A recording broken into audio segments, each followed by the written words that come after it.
Hi there. As we get near the end of the year, some of you will be leaving us.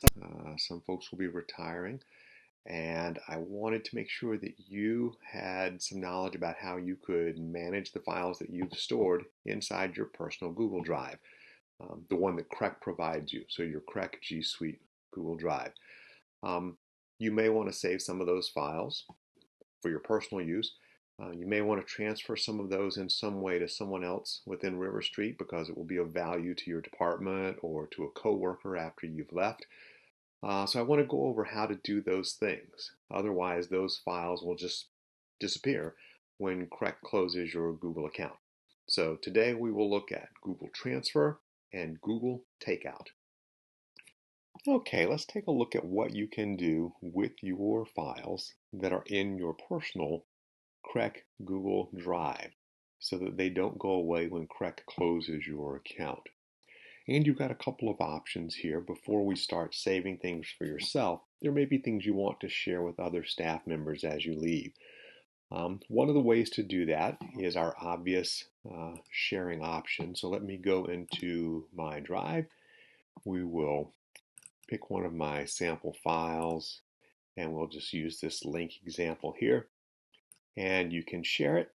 Sharing looks a little bit different now, but it works exactly the same. Just type in the email address of whoever you want to be seeing this file. So let's say I had one that I wanted to share with Jeff. I would just choose him. I could type in a message that says, here's a file you'll want after I retire, and click send.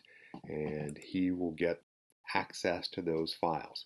Now, you will want to make sure if you're going to share with a department head or a coworker, when you share these files with them, make sure that you prompt them. They should make a copy of that file into their Google Drive. If they just hang on to the link to the file that you're sharing, when your account goes away, that file will go away. So make sure they make a copy into their drive. And if they aren't sure how to do that, they can get in touch with me and I can certainly help them. The other thing you might want to do is you can just drop it into our River Street shared drive. And I've created a space for those of you who are leaving us this year. You will see that there is a folder there called File Transfers for Emil. And inside that are the three folks that I know who are leaving us this year. You will all be missed. But it gives you a place where you can just drop a bunch of files. If you don't have a specific person that you want them to go to, or maybe you don't want to do the work of sorting through all of that because it's been a crazy year and you're just trying to wrap things up, drop them into this folder. And let me know you've put stuff there.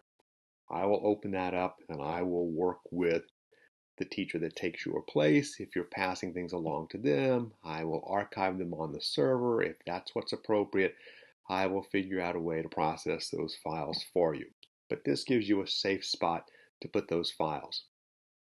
If there is someone else leaving that I do not know about, please let me know and I will create a spot for you as well so that you can just share documents into that space. That leaves it as the property of River Street and it doesn't get deleted as a part of your account being closed.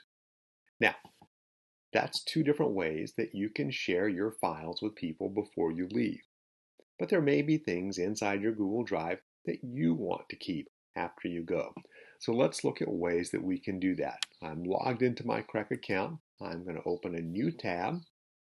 I'm going to go over here to the 9 little dots and I'm going to choose my account. And this is where we will find two options. The first one is to transfer your content.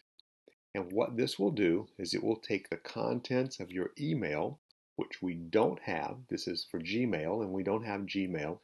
So really, it's only just going to take the contents of your Google Drive and move them to another Google Drive. So if you have a personal Google Drive at home, which many of us do, this would move those files directly from your CREC Google Drive to your personal Google Drive. And if you click Start Transfer, the process will happen for you. Make sure you are logged into your CREC account and to your personal account when you begin this process. When you start the transfer, it will ask you to put in the email address of place that you want your account information to be sent to. So I could put in one of my demo accounts, and then I would click send code, and Google will send a code to that address to make sure that I own that address. I would go over into that account, grab that code, come back and verify my destination account. That would be an active link. That's where I would type in the code that was emailed to my other address. Then the last one is going to say select the content to copy and transfer. You'll only have two choices here, Gmail, Google Drive. And Gmail is not an option really because we don't have Gmail. So it's just selecting all the files in your Google Drive, and you will click transfer. And Google will start transferring those to your personal account. Now, don't wait to the last minute because be aware it can take several days for all of this to happen, sometimes up to as much as a week. And that's assuming that everything goes well. If something slows down the process at Google, it can take even longer. So give yourself plenty of time for this to happen. And that will get all of the files that you've created that you want to save moved into your personal account. They will still be in your CREC account as well. There will be a copy there that you can continue to work with through your final day at CREC.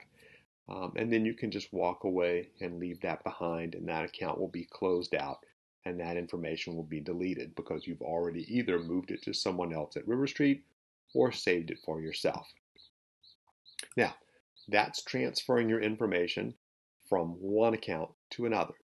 That's not your only option if you want to save things, and that also doesn't take into account what if you've got notes in Google Keep, what if you've got photos in the Photos, what if you've got calendar information that you want to save as a record of what you've done. All of those things are a possibility as well, but none of those things can be transferred directly to another account. So you will scroll farther down this page and you will get to download your data. And if you click there, you will see that every Google product will be listed and they will all be selected. I would deselect all because we don't use most of these things, but if you want your calendars moved over, you can do that. If you want to save the bookmarks from your Chrome browser, you can do that. Did you use a Google Classroom or create a website? You can select those. Do you have a contact list that you want to save? So you can also save your drive information here, and you'll see when you click it, you have all kinds of advanced settings here just to make sure that you get the things that you really want. But there's really no reason to do a select all because you can see this goes on for a very long way. But anything you've done, if you've done chats and hangouts, if you've got your Google Keep information, all of those things can be saved. And when you get to the bottom, you will choose your next step. And your next step is going to let you choose the file type, frequency, and destination. So your delivery method is really going to be a download link via email because most of these other places you're not going to have enough space for this. So just leave it at this. And this means Google will send you one email and there may be numerous links on there with a bunch of attachments. You'll just download each one of those attachments. How often do you want it to happen? Just once. File type and size, leave it as a zip drive. I would leave the size at 2 gigabytes. That means that each attachment can have up to 2 gigabytes of space, of content rather. But if you've got 10 gigabytes of information, that means you'll get 5 links. So you'll download 5 different items to your downloads folder. And then when you open up those items, there you will find all of your information. Once you click Create Export, you will see the export progress bar. You don't have to leave that open and watch it. It's going to happen in the background. Again, this can take a few days, so give yourself time for this to happen. When you download the files, some of them can be in awkward formats. don't worry about that. You can always get in touch with me and I will try to help you sort that out and get things opened and imported into a new Google Drive or whatever option you want for saving that data. So there you go. Different options for you. You can share files with individuals. You can put them into our shared drive and I will process them for you after you're gone. You can transfer your Google Drive content to a personal Google Drive, or you can just download everything that you want from Google to your computer so that you have it going forward for your own personal reference. So that's how you can make sure that you process the information in your correct Google Drive correctly before you leave, so that when Craig closes that account, it doesn't just all go away. No one wants to lose all the hard work that you have done.